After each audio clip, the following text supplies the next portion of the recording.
Hi guys, I'm back. I also have some goodies here that I just wanted to open. Obviously, as you can see, I've got the Holbein watercolors.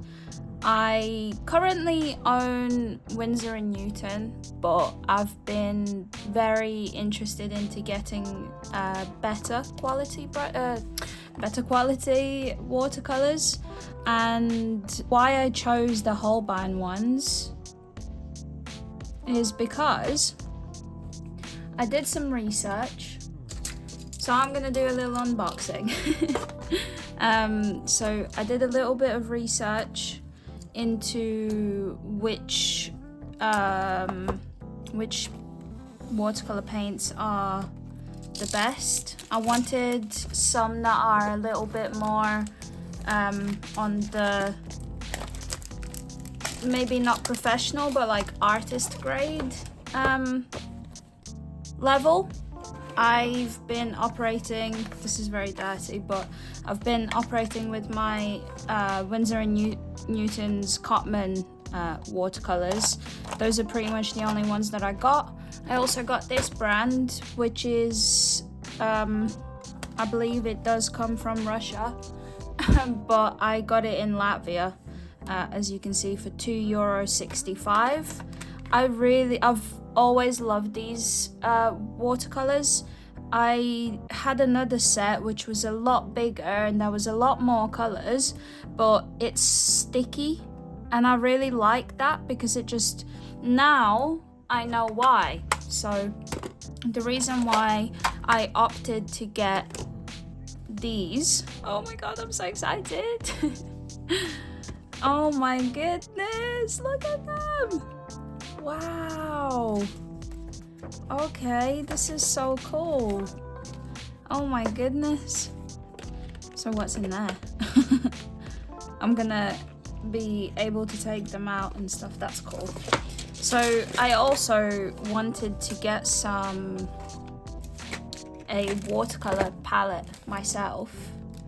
The reason is I keep like jumping around on what's going on, but I did research, and originally I was going to get a ready-made like paint palette for, you know, one that already has like like the pans in place, like this one essentially, but after doing research I found out that those watercolors actually have additives to make them the way that they are. Essentially, to be easier to transport and things like that, they have extra additives inside. Oh my god, that's so cute. But yeah, they have extra additives inside so that they can be easier to transport.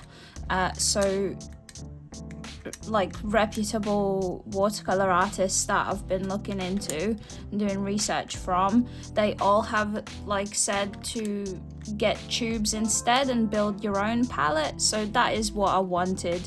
So originally I was looking at the Kuretake watercolors, which come in a nice green box and they have really nice big pans.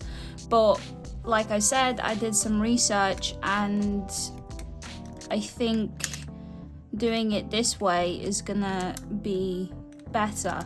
So there was multiple watercolor brands that I was actually looking at. I did want to go for the Winsor & Newton professional watercolors in the tubes already, but I couldn't find any that was like easily accessible for me. I don't know, like I saw some sites and things like that, but I just wasn't too sure. So I didn't really know which ones to go for. There was also Daniel Smith, but Daniel Smith is a little bit out of my budget currently, so I did think, okay, maybe not. at this point. But I also, so recently I've been obsessed with trying to learn how to do more anime style, or more of a semi-anime style. And because I've been doing that, I've seen some YouTubers who do that, and they also use the Holbein watercolors. So yeah, that is pretty much what influenced me. And yeah, I started doing some anime inspired ones. So I've done a few so far, and I want to take it even further and try even more. So these ones are actually a combination of a little bit of gouache, watered down gouache, and watercolor, because I've been using the Winsor & Newton ones, but I've also mixed in some of the brighter colors to kind of act like a bright gouache, so bright watercolor. But yeah, this one as well, as you can see, I'm super heavy-handed with my watercolors, and that is kind of like also another thing I'm trying to get out of, to try and be a little bit more loose and light-handed. So this is my current one that I'm working on. I'm also filming a process video for this one, so make sure you check it out when it comes out. But yeah, this lady I started on my Twitch. And yeah, also if you want to find me doing long form videos in depth and in person, make sure you check out my Twitch. But yeah, back to the paints. So I'm so excited, and I really want to put them in and get my watercolor palette. Oh my god, that's so cute. So how I've seen people doing it is they label the sides so that they know which colors go where. So that is what I'm gonna do.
Okay, so I've managed to fill in all of these little pans with the paint.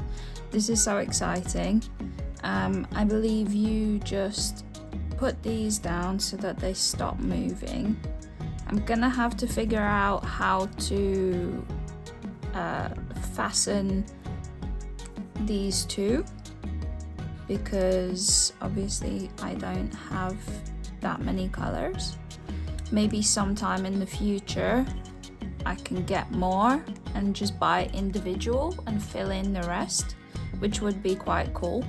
And yeah, now they don't move. I can just put something in there to stop it from moving, or maybe just use some double-sided tape because I don't have any magnets. I'm gonna do a swatch sheet too, but I don't know whether to leave them to dry first or not. But what I'm doing here is I was just double checking if I have any colors that overlap or not overlap, the other one, that are like that I don't have in this Holbein one, so I can maybe add them into the extras. I've got 2 extra pots, but I think first I'm gonna swatch to see, because I don't have a permanent rose here, so I thought, and I love this color, so I might be able to fit that into one of these and put it into the palette too, just so that I have a nice bigger variation of color.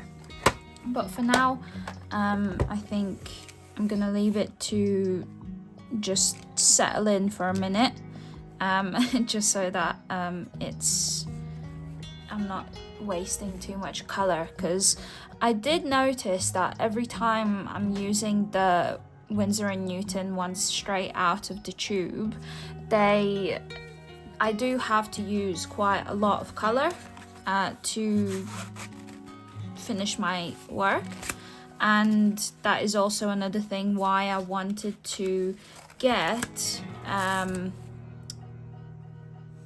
palette, so that I have them set. And yeah, I learned a lot and I'm excited to try them out. Here's some brushes that I also purchased because I thought they'd be quite nice for watercolors, but they have bent a little bit, this top one, but I don't think it's going to be that much of an issue. But yeah, I don't really have any brushes that are like that got different interesting shapes, but I wanted to try some out, and they're so soft. Oh my goodness. Oh, I'm so excited to try these out. And they have purple on the bottom, which is absolutely adorable. This is the lilac version. That's so cute. I don't know, I've never used the brand Artify, but I just wanted to try getting new brushes too while I'm at it. And yeah, here I am, and I'm excited, and yeah, I shall test these out. Cute.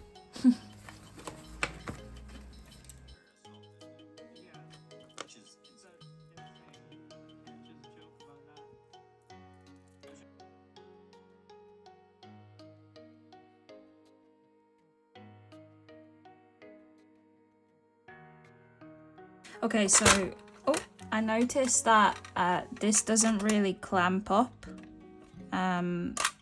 like it doesn't close properly, which is a shame, but I was just too excited to get a new one essentially. So what I did was I made this little charm thing with just an elastic bubble so that I can keep it nice and closed, and yeah, I have a box of goodies and I found loads of little beads and stuff, and I think they're quite cute, so I just attached those, and now I have a cute little charm. And yeah, so I also added some sponges, which I just thought, I've seen other people do it and I think it might be a good idea. So if I take this on the go, I can just, you know, dab my brush there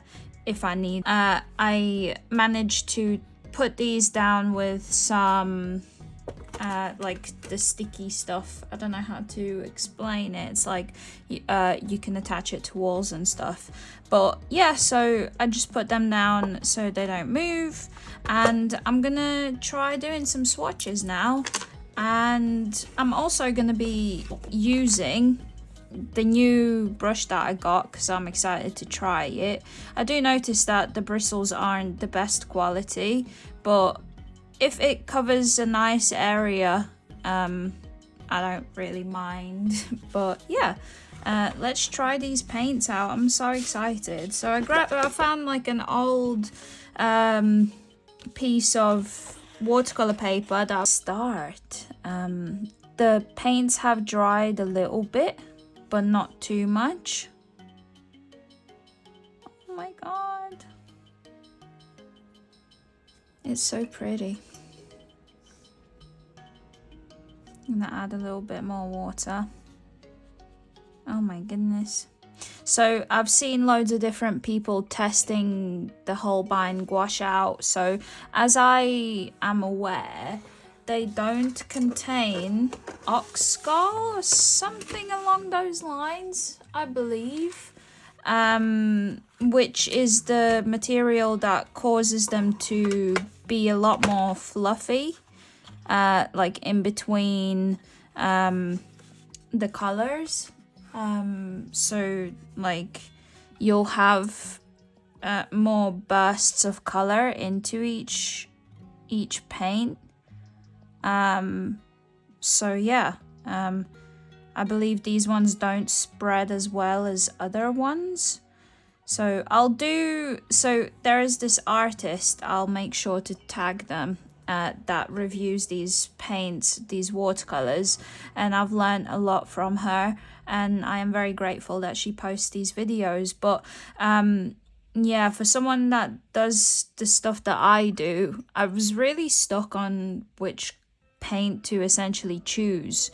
There was loads of different options, but budget wise as well, I think, you know, the better the paint, the more expensive it is. And that did seem to be the case because everyone did say Daniel Smith. And yeah, like I said before, it's just a little bit out of my price range. At this stage in my life, I couldn't justify spending that much.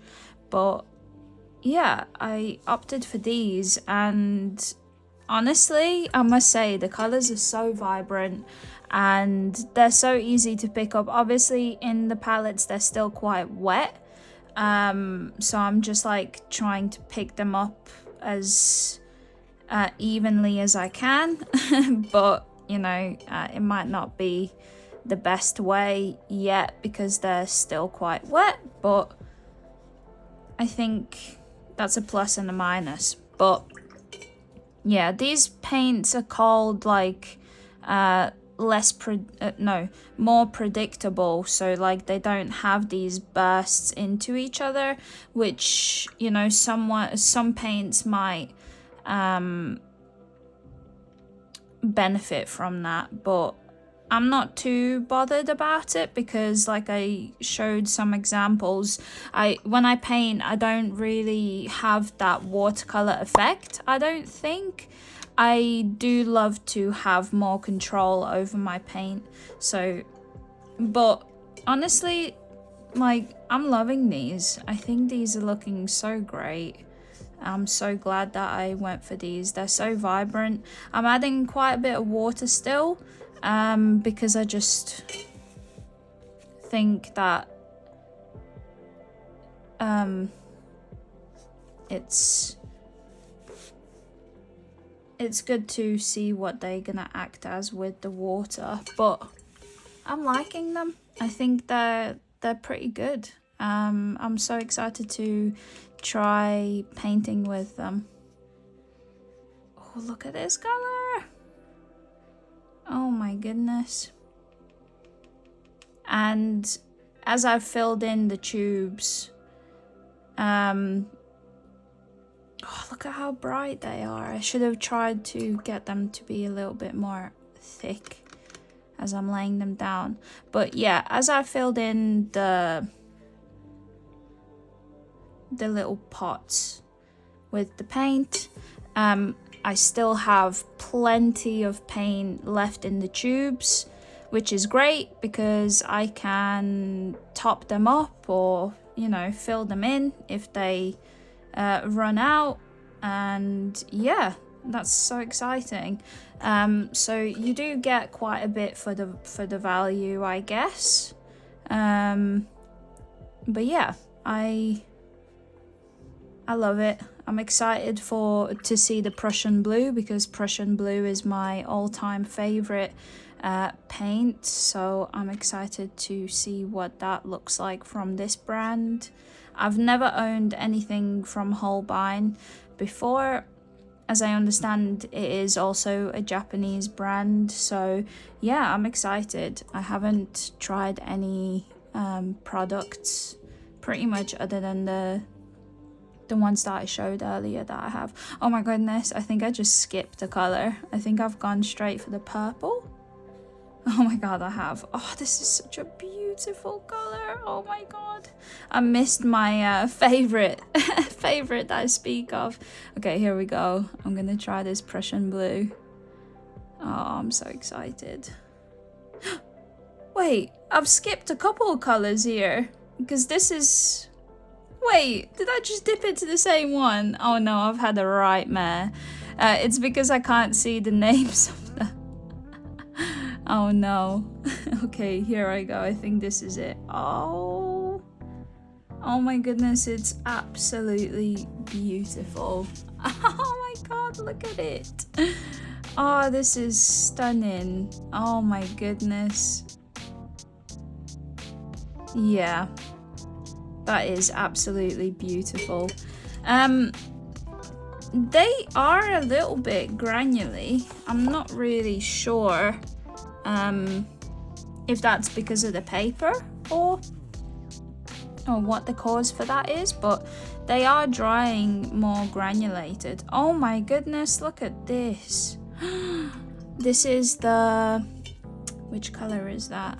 I believe that might be the light red. The light red, I think, because this might be the burnt sienna. Yeah. Oh my goodness.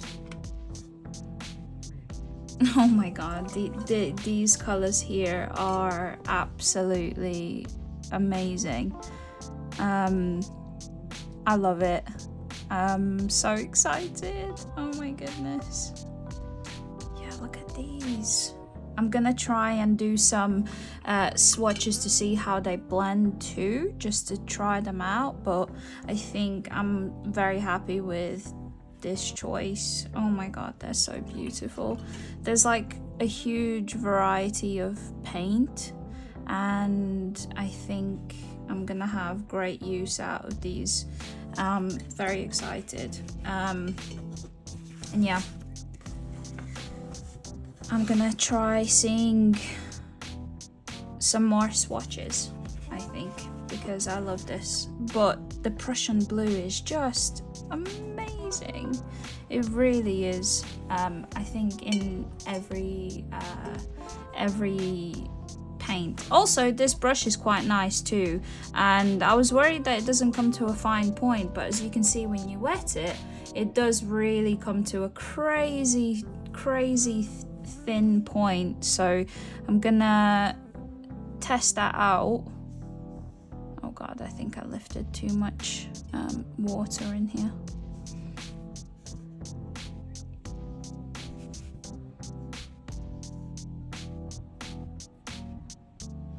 Okay, you can get, as you can see, really thin strokes.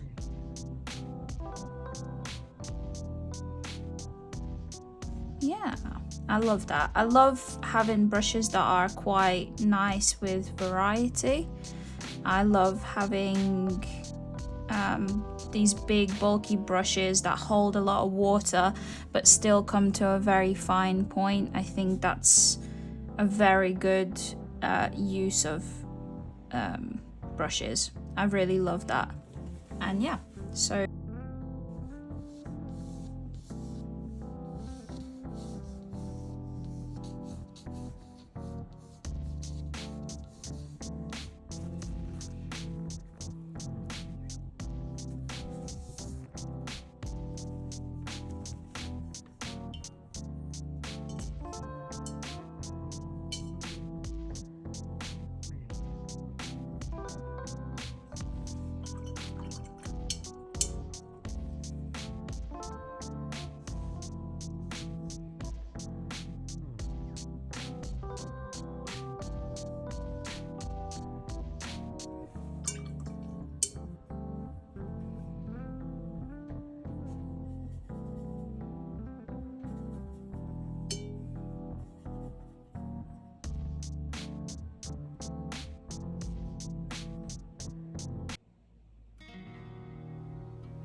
Okay, so I actually managed to fix the tin. Now it's quite sturdy, it doesn't open. What I did was I just thought, well, they're not clicking together, but they're supposed to. So I just literally pushed this side of the tin inwards a little bit to kind of like make it a little bit, obviously flare inwards a little bit. And now it's very sturdy, and yeah, but still I'm gonna put this around it, like in case I go anywhere, just in case it does pop out, so that, you know, none of the paints leak or whatever. But also I got these stickers by an artist that I'm gonna link in the description. They do a monthly postcard club and paint butterflies, and they make a butterfly dedicated month. So if you, I believe it's on Patreon, if you support them on their postcard club, you will get a beautiful postcard and some stickers for each butterfly, and every month it's a different butterfly. And look at how beautiful! I don't know where to put the other one. I kind of don't want it maybe like this. Oh my god, I love it. Look at it, so cute. I got some more stickers somewhere, so I might pop some more on. But yeah, I love it. It's very cute, and I'm glad that it doesn't open as easily now. Also, I just wanted to add, this case is really useful for me now because I'm actually traveling to see my mum, and I can very nicely fit in all of my tools. I don't know if I'm gonna get the time to draw or make any art, but if I do, I've got a whole set of stuff here, all nicely together, and I don't have to worry about losing it all. But yeah, I love it. I think it's very cute.